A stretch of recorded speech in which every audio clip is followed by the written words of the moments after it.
This tutorial will take you through the steps for analysing intensity over time.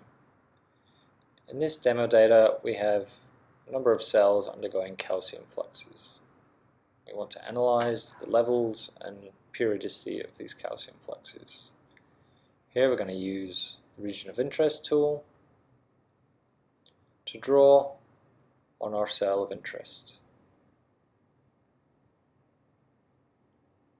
We can go to Analyze Set Measurements to define the data that we want to read out. In this case, mean gray value.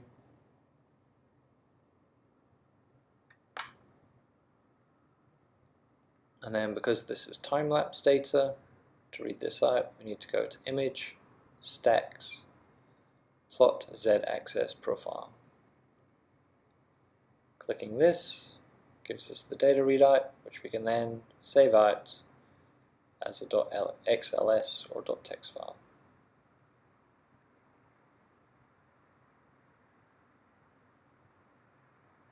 Now this field of view has multiple cells, all undergoing flux. So we're now going to show you how to do analysis on multiple regions. Analyze Tools ROI Manager allows you to add multiple regions of interest within one image. Just by clicking Add, Drawing, Add. You can also include negative controls.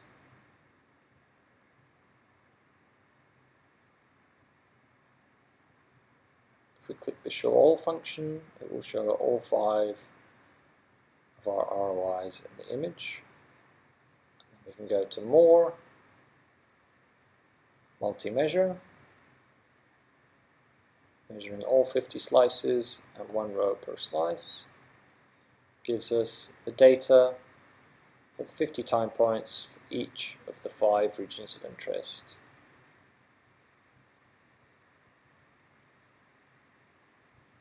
This again can be saved out.